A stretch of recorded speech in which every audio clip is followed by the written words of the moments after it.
Hello, everybody, and this is part, what, 5, I think, of the Let's Read of Flush.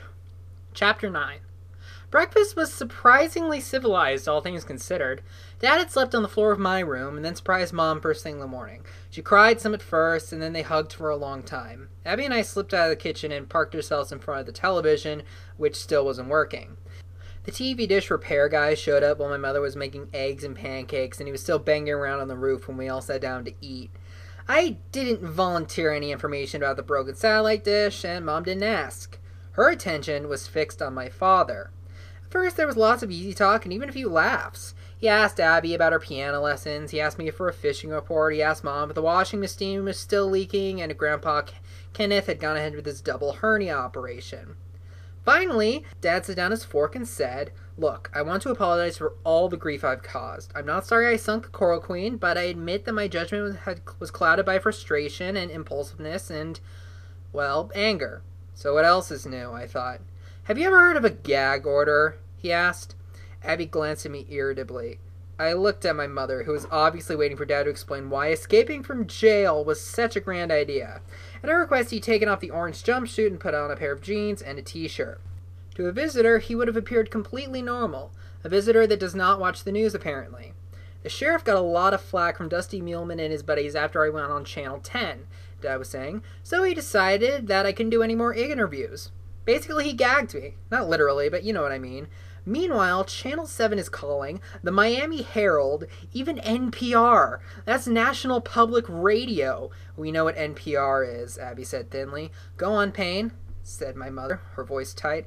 "Honestly, I didn't know what to do. None of the deputies at jail were talking to me anymore." Dad said, so I just sat alone in my cell, reflecting on the fact that this country was founded on the bedrock of free speech. It was colonized by people who'd been forbidden to express themselves in their homeland and were determined to build a new society that was open and free. Ugh. "Unless you happen to be a slave," I pointed out. "A valid point, Noah. The settlers who came to America weren't saints, that's true," said my father, "but the principles they put into law were solid and just. And here I was, rotting in jail, deprived of my freedom to speak out by some small-minded, small-town bureaucrat with a badge. It was just wrong. So wrong. We are given certain liberties, the God-given right to sink boats we don't like, and to break out of jail. Ugh." Dad was not acting. He truly believed that even a jailbird has a constitutional right to go on television. Last night, after they brought me dinner, if you could call it that, there was a bad car accident on the highway in front of the sheriff's station. Some drunk rolled his convertible. All the deputies ran outside to help. "So you just waltzed out the back door," Abby said. "They forgot to lock my cell." Dad looked at me for moral support. It was one of those moments that called for a split-second decision. You could have decided to relax and eat your dinner," I suggested. "But how could I stay there, muzzled like a dog?" my father said. "What good could I do, possibly stuck in that situation? People need to be told what's going on around here. They need the truth." He paused, as if waiting for somebody to applaud. None of us did. "So I hid for a couple hours in the woods behind the hardware store," he went on quietly, "and then I made my way home." Abby picked at her pancakes. I poured myself another glass of orange juice. We had heard this story the night before. Now it was time for Mom to weigh in. She said, "Payne, there's something you ought to know. Mr. Shine got some interesting news yesterday about the Coral Queen case." "Like what? Dusty confessed?" Dad said dryly. "No, but he agreed to drop all the charges. He promised not to prosecute you, and if you promise to stop spreading stories about him. He wants you to get some psychological counseling as well," my mother said. "That's good news? He wants me to play like I'm crazy? It shouldn't be hard," Mom said tersely. "Whatever it takes, I want you home." And so did the sheriff, by the way. He called me yesterday to tell me that they were bringing 2 prisoners up from Big Pine for a court hearing, and they needed both of the jail cells. He planned to release you this morning, bail or no bail. He's already lined up a judge to sign the order. Meaning, don't tell me. Abby slapped a hand to her forehead. "That's right," my mother said. "Payne, you didn't need to escape. They were getting ready to evict you." Dad slumped in his chair. I looked over at him and gave a sympathetic shrug. "Bad timing," I said. "But are they allowed to do that?" he asked miserably. "Can they kick a person out of jail even if he refuses to put up bail? I don't think so. Mom said in this county they can." Trust me. For several moments we all stared at our cold eggs and pancakes and thought about the absurdity of the situation. Eventually my father said, "Oh well, it all turned out the same anyhow. No harm done." "Wrong," my mom said crossly. "The judge hadn't signed your release papers yet, so technically you did commit a jailbreak. That's a felony, Payne, worse than sinking Dusty's casino boat. This time, they could send you to a real prison." Dad folded his arms thoughtfully. "So I am a fugitive after all. Congratulations," Abby muttered. My mother was thoroughly exasperated. "No harm done? Are you kidding me?" she said to my father. "Donna, all I meant was he was spared by a knock on the door. The TV dish repairman waiting to be paid." Mom wrote him a check and returned briskly to the table. "Payne, here's what we're going to do now," she said, plucking the phone off its cradle. "We're going to call Mr. Shine and tell him to arrange for you to turn yourself in. Then, if the sheriff is in a generous and forgiving mood, he'll go ahead and release you. Legally, quietly, and without any further embarrassment." The word embarrassment hung in the air like a foul smell. Still, Dad didn't seem to comprehend how much trouble he was in with Mom.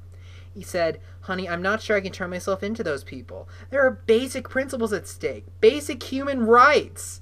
Mother turned to me and Abby. "Can I speak with your father alone, please?" Outside, a car door slammed. Dad stiffened up. My mother put down the phone. "Noah, see who that is?" Abby was already at the window. "It's a cop," she reported anxiously. "No!" my father blurted and hightailed out the back door. Mom was so calm that it was spooky. She picked up Dad's plate and placed it in the sink. When the deputy rang our doorbell, she told us to stay in the kitchen while she went to talk with him. Abby and I quickly cleared the table and started washing the dishes. We were so nervous that we worked like robots. She scrubbed, I dried, and stacked. The deputy didn't stay long, which was a huge relief. I figured that he would tear apart the house searching for Dad, but he didn't even step inside. When Mom walked back into the kitchen, she smiled in a sad and tired-looking way. She was carrying some folded clothes, a toothbrush, and a paperback chess book that I bought for Dad when he was in jail. "The officer was simply returning your father's belongings," Mom said. "Apparently the sheriff is delighted that he escaped and has no intention of pursuing him, as long as he goes back and gets the paperwork straightened out. You want me to look for him?" I asked. "I'd appreciate that," Mom said. "Abby, could you go outside and water my orchids?" My sister eyed her. "You're trying to get rid of me." "Why?" "Because I need to speak with Noah privately. The orchids died last January," Abby said with a smirk. "During the freeze, remember?" "What freeze could there possibly have been in the Florida Keys?" "Are you serious?" "Then go water the roses," said my mother. "I found him at Thunder Beach. He was barefoot and hatless, sitting in the sunshine by the water." "This is the place where you learn to swim," he said. I sat down in the sand beside him. "Abby, too," he added. "Your mom and I used to bring you out here almost every weekend. By the time you were 3, you could dive to the bottom and pick up a conch shell all by yourself. You remember?" "Not really, Dad. I was too little." "You know how this place got its name? A man was killed here in 1947 by a bolt of lightning. Clear, bright day, not a cloud in the sky. All of a sudden, ba-boom! The thunderclap was so loud it busted the windshield out of a dredge at Whale Harbor." "Who was he?" I asked. "The man who died?" "I believe he was one of the Russells, or maybe an Albury, I'm not sure. But he was standing right about here on the beach, cleaning his cast net when it happened. He caught about 3 dozen mullet, and they all got fried to a crisp by the lightning bolt." My father said, "Your Grandpa Bobby told me that story a long time ago. That's why they call it Thunder Beach." I couldn't help but notice how unusually sunny and clear it was. Dad must have seen me squirming because he said, "Don't worry, son, it was a freak deal, what they call an atmospheric anomaly. Probably would never happen here again in a million years. Dad, come on home." "But what if it's a trap? The sheriff setting me up." "It's not a trap. The sheriff never wants to see you again," I said. The water boiled and a barracuda broke the surface, slashing through a school of needlefish. "I'm right about Dusty dumping crap in the water," Dad said. "I know you are." I told him that the sewage tank at the dock was broken, and how the crew of the Coral Queen had faked hooking up the hose to it. "I figured it was something like that," he said bitterly. "Lice Peking knows all about that scam, I bet." "Dad, I got more bad news." "Lice Peking is gone." "No!" I told him about the bald guy with the crooked nose coming to Lice's trailer, and about the bloodstains that Shelley later found in her Jeep. "She thinks that Dusty Muleman killed Lice or had somebody kill him to shut him up," I said. My father looked horrified. I can't believe that, he said, but his voice was shaky. Abby thinks we should pack up and run to Canada, I said. Well, what do you think, Noah? I think it's really cold up there. No doubt, he said quietly. And those snowmobiles, Dad, they're even noisier than jet skis. That's a fact. So we'll figure something out. We always do, I said. Come on home. Dad was lost in thought, staring gloomily up the shoreline toward the mouth of the basin where the Coral Queen was moored. He said, Dusty offered to drop the charges against me because he doesn't want bad publicity from the trial, and he got rid of Lice as a warning to anybody else who knows the real story about that boat. Anybody who could back me up. It makes sense, I said. But if Lice Peking is really dead, it's all my fault. No, Dad, if Lice Peking is dead, it's because he was greedy, I said. He didn't want to tell the truth unless he got money for it. If he had gone to the Coast Guard way back when, like he should have, Dusty would have been shut down a long time ago. So let's just go home. Please? The water looks clean today, doesn't it? Though you can't always tell just by looking. He got up and slowly waded in, trailing his fingers along the surface. Your Grandpa Bobby used to bring me down to the Keys 3-4 times a year, he said. When I was about your age, I stood right here and watched him catch a 14-pound muttonfish off the wings of a stingray. On what? I asked. A chunk of frozen shrimp, Dad recalled. I bet there hasn't been a mutton snapper on these flats in ages. Lots of reasons. Fish trappers, pollution, too many boats. That's what people do when they find a special place that's wild and full of life. They trample it to death. He spun around to face me. Noah, you understand why I sunk the Coral Queen, right? Every time Dusty empties that holding tank, it's like flushing 100 filthy toilets into God's ocean. It made me sick to think about it. Still, I couldn't afford to let my father get himself all wound up again. There was something I needed to tell him, something very important. Mom wants you to come home right now, I said. She said it is not open for debate. No more speeches, she said. No more excuses, just come home. Aw, she'll settle down. It was like talking to a brick wall. So I came in like a wrecking ball. That's not what it says. So I took out the sledgehammer. Dad, listen to me, I said. Mom is thinking about filing for divorce. What? No way. I overheard her say something on the phone to Grandma Janet. My father stood knee-deep in the water, blinking and cocking his head like he wasn't sure if he had heard right. She actually used that word. Divorce? Loud and clear. She's already spoken to Mr. Shine. Abby was eavesdropping. Oh man, Dad sighed. What a mess. At long last, reality seemed to be sinking in. I could see he was really worried about what Mom might do next. So was I. Come on, I said. Let's just go. He reached down and scooped up a baby blue crab, which he cupped in his hands. When he bent down to inspect it, the crab promptly fastened its miniature claws to his nose and hung there like a painted ornament. My father and I broke out laughing until the crab let go and plopped back into the water. Tell your mom we'll be home shortly, he said. We'll take the skiff out this evening. You, me, and Abby. Catch some snappers for dinner. I felt pretty good when I hopped up on my bike and headed for home. I'd done the tough job that I needed to, and Dad had responded the way that I'd hoped. As I rode along, my thoughts were still bouncing all over the place, and I was not paying attention to what was ahead of me. Unfortunately. 1 second I was pedaling full speed, and the next I was hurtling over my handlebars. I landed hard on my right shoulder and rolled. When I came to a stop, I was flat on my back, staring up at the pinched, angry face of Jasper Muleman, Jr. Hey, dork brain, where's your training wheels? He said. I heard a dumb hick laugh that was unmistakably Bull's. He and Jasper Jr. must have spotted me coming and ducked into the woods to wait. I sat up and saw my bike on the ground with a freshly snapped gumbo limbo branch sticking out of the front spokes. That's original, I said to Jasper Jr. Bull snatched me up by the collar and dragged me into the trees. I could hear Jasper Jr. running after us. When we got to a clearing, Bull straightened me up, spun me around, and pinned my arms. Jasper Jr. got right in my face. So where's your big white trash bodyguard? The one who knocked over my wheelbarrow? Okay, I don't feel like he has the right to call somebody else white trash. Just saying. I wondered if he already knew that something had happened to Lice Peking. He wasn't my bodyguard, I replied. He was my personal chauffeur. Jasper Jr. said I was a real comedian. Then he hauled off and slugged me in the gut. That's for Snake Creek, he snarled, for making me sink my John boat. The punch knocked the wind out of me, and I went limp as a noodle in Bull's grip. I remember thinking of something clever to say, but all I could do was squeak like a leaking balloon. It seemed to take forever to catch my breath, and right away Jasper Jr. slugged me again. That's for your crazy father sinking my father's boat, he said. At that point, the world turned fuzzy and gray, and I thought it was history. My mouth was flapping, but absolutely nothing was coming out. I heard Jasper Jr. say, "Bull, you want to turn?" "No, bro, I'm good," Bull said, and he let me drop to the ground. Immediately, I closed my eyes and let my tongue hang out and pretended I was dead. It might work fabulously for possums, but it did not work for me. Jasper Jr. kicked me so hard in the thigh bone that his big toe made a sharp popping sound. Well, stupidity is a double-edged sword, after all.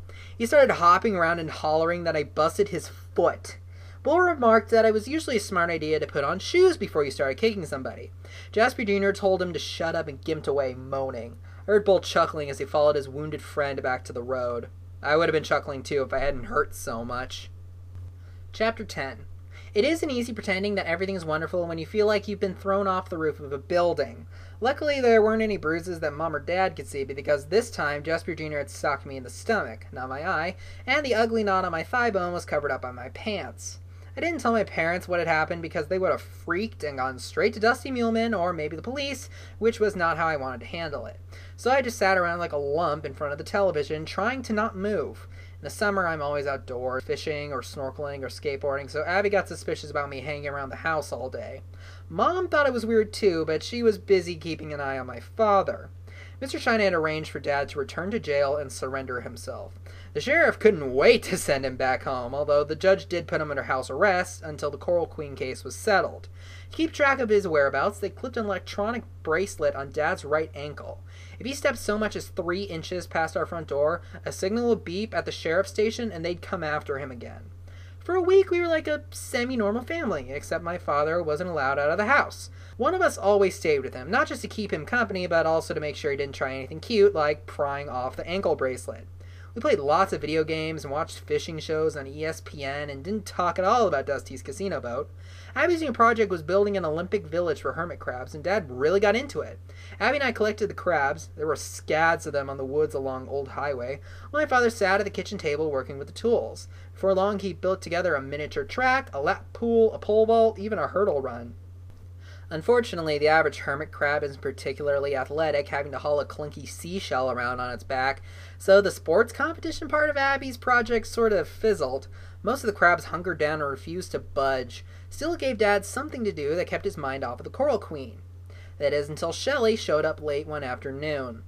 Abby watched her get out of the Jeep and said, "This ought to be good." Shelley was dressed in her casino boat bartender outfit, which was loud and skimpy. She wore high heels and stockings that looked like they were made from a mullet net. As I opened the door to let her in, I decided it was a good thing that Mom was not home. "Long time no see," Shelley said to my father, and gave him a brisk, business-like hug.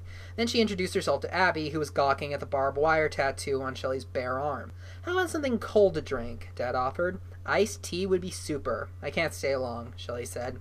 We all sat down in the living room, Shelley crossing her legs and sipping her tea. My father was on the edge of his seat, looking like he was dying to pepper her with questions.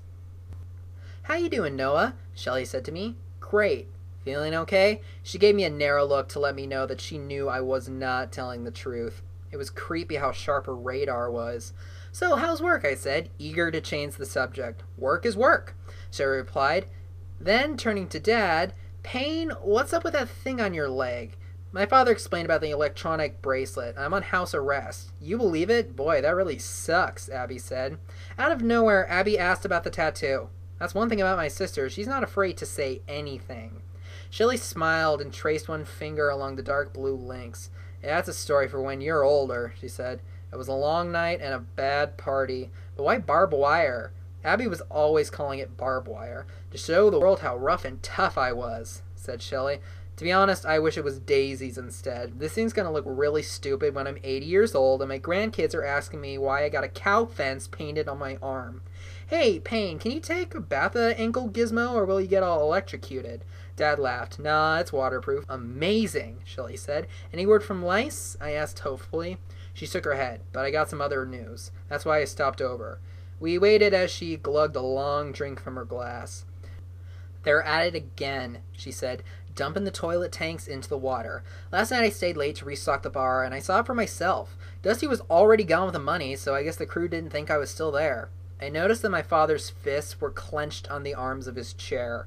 Abby saw it too. "They just hung the hose off the side of the boat," Shelley went on, "like it was just business as usual." "What time was this?" Dad asked. "Between 1 and 1:30. The marina was empty," Shelley said. Abby spoke up again.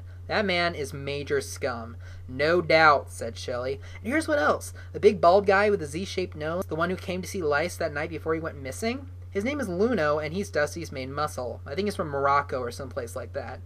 I purposely didn't look at Abby. Neither of us had told my father that she'd bitten Dusty's goon that night at the marina when he snuck up and grabbed her. Dad would have gone bonkers if he found out. And Mom? Oh, forget about it. We'd already be halfway to Saskatchewan by now. What if they get suspicious and start hassling you? I asked Shelley. Why would they? Think about it from Dusty's point of view. Why would I come back to work for him if I knew that he and Luno were mixed up in Lice's death? Heck, I'd have to be suicidal, right? Shelley winked.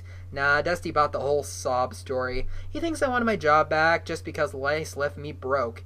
And I'll be honest, the money's not too shabby. Dad stood up and started pacing back and forth. Well, I better be off, Shelley said. How are things going with Dusty? I asked. Oh, don't worry about that. He's under control. You be careful, my father told her. Yeah, well, don't go sinking that boat again, Shelley said, especially if I'm on it. She then said goodbye and breezed out the door, leaving us in silence with a light, sweet scent of tangerines. That night, Abby barely touched her dinner. She said she didn't feel well and asked to go to bed early. Mom tucked her in and returned to the table. I think your sister's got a touch of the flu. Are you feeling all right? Fine, I said. Pain? Never better, said my father. Did you call the taxi company? Mom asked. Tomorrow, I promise, Dad said. He was supposed to make sure that they were holding his job for him. Actually, I was thinking of trying to get my captain's license back, he said matter-of-factly, so I could guide in the back country again. My mother put down her fork. You can't be serious. Well, why not? After what you did at the casino boat, you honestly believe that the Coast Guard will let you take customers back out on the water? She said. Honey, you'll be lucky to get your cab back. Dad stabbed at a green bean and let the subject drop. Somebody from the Herald phoned me while you were in the shower, Mom said. I explained that you will not be giving any more interviews, right? Yeah, my father mumbled. One of the conditions for Dusty Muleman dropping the charges was that Dad stopped ranting to the press. You know, he started flushing his holding tanks again, Dad said. It's true, ask Noah. Mom looked at me, then back at my father. How do you know this? We've got our sources, Dad said mysteriously. Somebody who works on the Coral Queen, I added. I see, my mother said. Then this source of yours should go right to the authorities and make a report. That's the way it's supposed to be done. Noah, please pass the rice. But Dusty's got connections with the Coast Guard and the cops, Dad complained. They won't do anything unless somebody catches him red-handed. And maybe somebody will, said Mom. But whoever that somebody is, they do not live in this house. I have made my last visit to the jailhouse. Is that understood? That night I couldn't sleep, so I dug out a stack of old skateboarding magazines. It was really late, well past midnight, when Mom peeked into my room and saw that I was still awake. She sat down on my bed and told me that she was sorry that dinner had gotten so tense. Everything would get back to normal, she said, once Dad's legal problems were over and he was working again. It took every ounce of courage, but I had to ask. Did you mean what you said to Grandma Janet about a divorce? Mom took a short breath and pressed her lips together. You heard me on the phone that night? I'm sorry, Noah. I was extremely upset. I could tell she wanted to give me one of those big smothering hugs like she used to do when I was small. This time, though, all she did was reach over and touch my hand. Your father is a very unusual and intense personality, she said, as I'm sure you've noticed. I love him dearly, but sometimes he drives me bananas. More than sometimes, truthfully. I know, Mom. Look, I understand that he gets terribly upset by certain things he sees in the world. Greed and injustice and cruelty to nature. That's one of the things that first attracted me to him, seeing how deeply he cared. But he's a grown man, my mother said, and he needs to start behaving like one. I don't want to be married to a jailbird. So you were serious, I said. I would never bluff about something like a divorce. It would not be fair to you and Abby. I didn't need to tell Mom how worried we both were. She knew. Speaking of your sister, she said, I better peek in to see how she's feeling. I said goodnight and turned out the light and pulled the covers up to my neck. Her mom opened Abby's door and said her name. Abby didn't answer, so I figured she was already asleep. But then Mom started calling out for my father in a voice that didn't sound like hers. It was so choked up. Dad came running down the hall from one direction, and I came running from the other. When we entered Abby's room, my mother was standing there with tears in her eyes. Her knuckles were pale and pressed to her cheeks, and her shoulders trembled. She's gone, Mom cried. Abby's gone. My sister's bed was empty. The window was wide open, and the screen, which had been removed, was propped up against the bedroom wall. Okay, everybody take it easy, Dad urged. I could tell he was trying to calm himself as much as me and her. He tried to wrap his arms around Mom, but she jerked away. Somebody kidnapped her, Payne! Somebody broke in and took her! No, Mom, nobody took her, I said. How do you know? How? What could I say? Sometimes I sneak out my bedroom window late at night to go bridge fishing or crabbing with Tom Ratto. One time I got back and Abby was hiding in my room, watching me as I climbed in through the window and put the screen back on. She never ratted me out to my parents, but obviously she remembered the trick. A kidnapper wouldn't bother to stack the screen against the wall, I pointed out. He just cut his way through with a knife.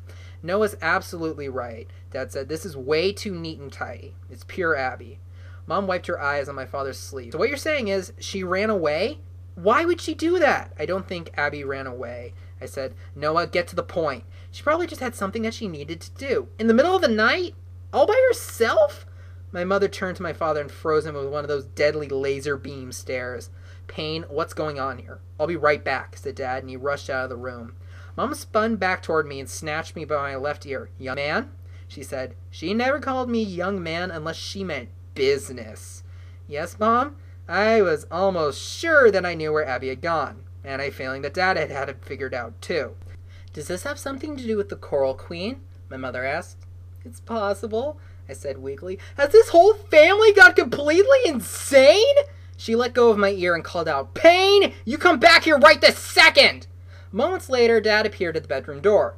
He put on a ball cap, a pair of khaki trousers, and his old deck shoes. In one hand was the portable spotlight that he kept stowed on the skiff. Where do you think you're going? Mom demanded. My video camera's missing, my father said. Answer my question. Where are you going? To find Abby, Dad replied evenly. Payne, you're under house arrest, remember? My father sheepishly pulled up the right leg of his pants to reveal a bare ankle. Oh, that's just terrific, said my mother. She was not normally a sarcastic person, but she could be brutal when she was. I'll go pack your suitcase for state prison, she said to Dad. Will they let you bring your own pajamas? Donna, please, there's no time to argue. Oh, really? Our little girl is roaming around alone in the dead of night, and meanwhile you've tripped off some fugitive alarm at the sheriff's station, and any minute a dozen squad cars with screaming sirens will be racing down our street. I'll go get Abby by myself, I volunteered. Don't worry, Mom, I can handle it. No, we're going together, all three of us, she declared. And we get into a jam, I want both of you to keep your lips zipped and let me do the talking. Is that understood? My father and I glanced helplessly at each other. There was no point in objecting. Noah, get a can of bug spray out of the pantry, Mom said. And Payne, can you please go find my car keys? Things are getting real, like Mom taking charge real. Let's see how this pans out in the next part.